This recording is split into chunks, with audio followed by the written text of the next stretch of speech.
If you are looking for the perfect alcohol marker set for your card making needs without having to pay tons of money, then you are in the right place. Today I am going to show you and review the Arrtx Oros 90 set.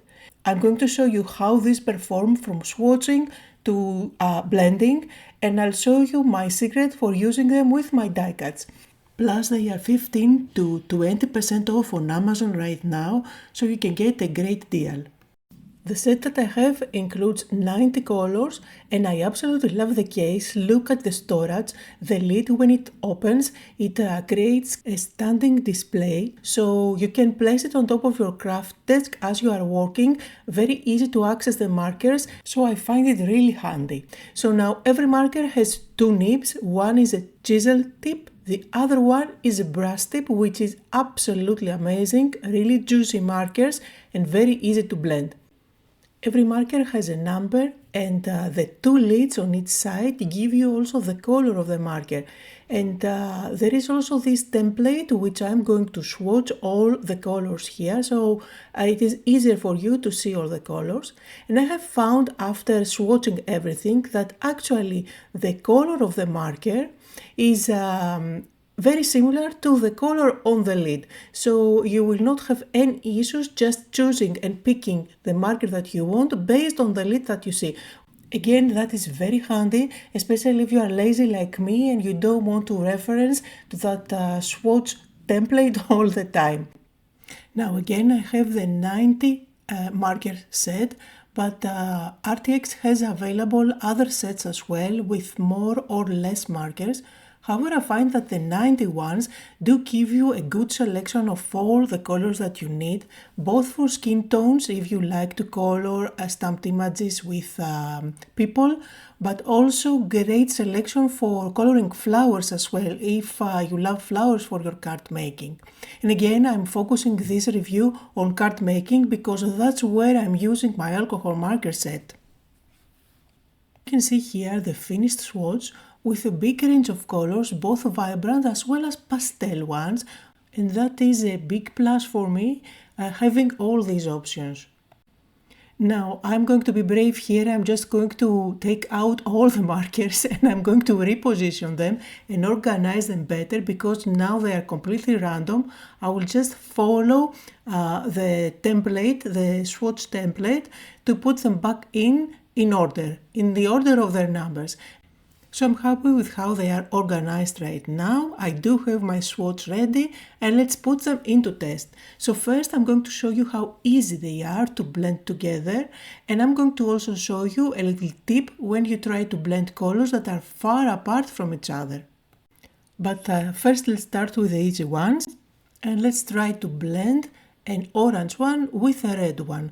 These markers are very close to their numbers, so it's number 11 and number 14, and they are going to blend nicely together. You can see how they look separately, and I'm going to blend them together. They're already very close, so it is really easy to go back with a lighter color over that seam and it completely disappears, so you cannot even see where the seam is, and it's perfectly blendable. Now let's try to do the same thing, but this time with blues. I'm going to use two blues which are very close to each other, and you will see that the closer you get, it pretty much blends together and you cannot tell where is the darker and the lighter area. So here you can definitely tell, but once I go back with the lighter one, it completely disappears. But let's try and bring in an even lighter blue so that we can definitely see the difference. Now always go back with a lighter one and just blend where that seam is. And you can see how beautiful it blends together, absolutely seamless. And now let's try something completely different where I can show you a little tip. So let's say that we try to blend two colors that are very far apart from each other. And I have here a yellow and an orange one. And you can see how far apart they are.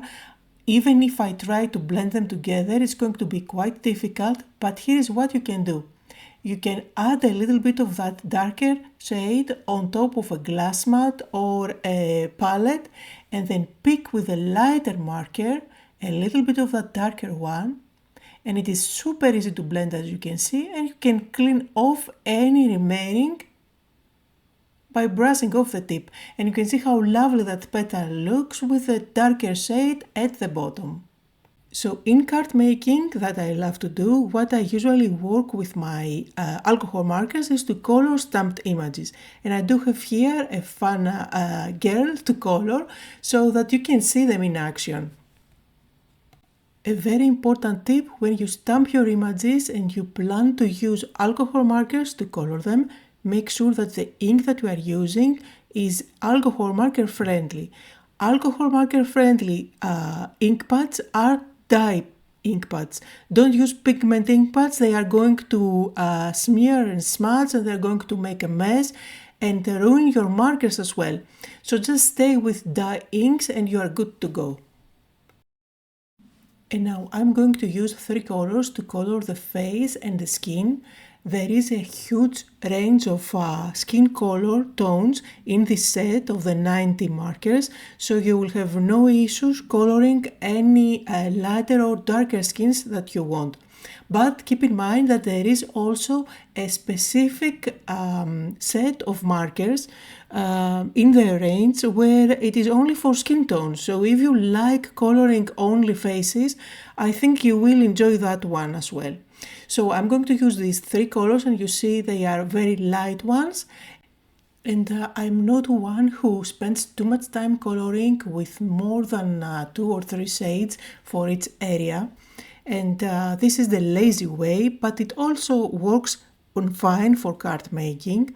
So I like to go light color, add a little bit of shading, and then again back with my light color to blend things smoothly. And sometimes I don't even have to do any blending, just a brush stroke will do, depending on the style that you are going for.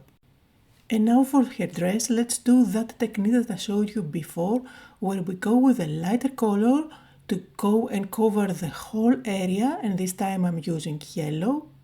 And then to do the shading, I'm using a completely different color, orange, which is difficult to blend because these 2 colors are very far apart.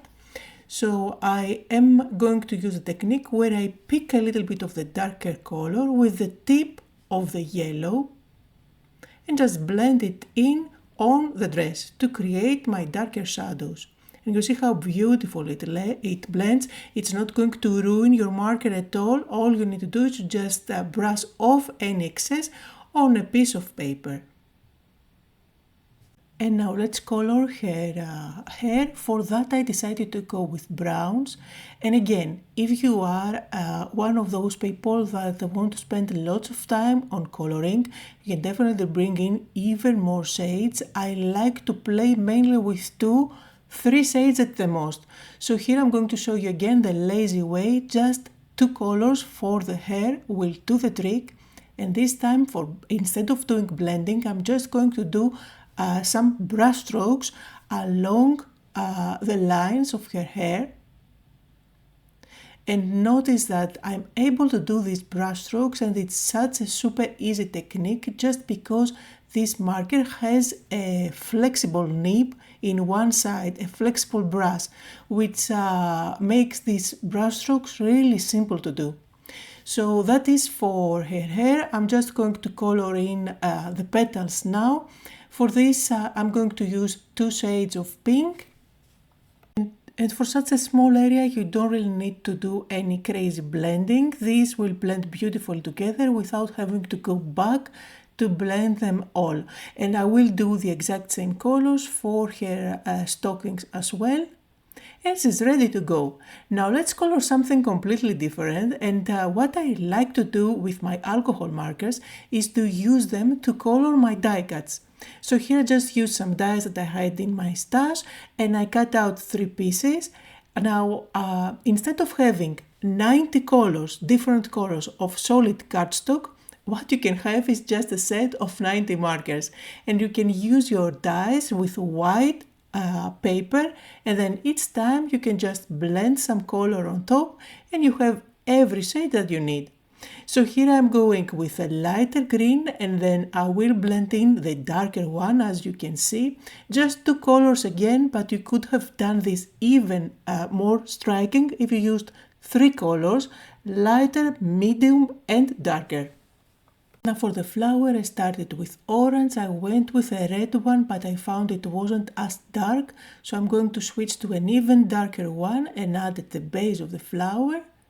And for the pot I'm just going with a couple of shades of brown. Again, very easy to blend, as you can see. There are no seams at all.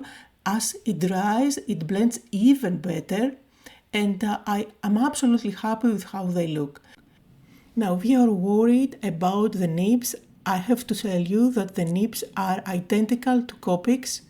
If you have ever used those markers, which are exceptionally expensive, you will understand that they are pretty much the same thing. Now, another big plus is their price.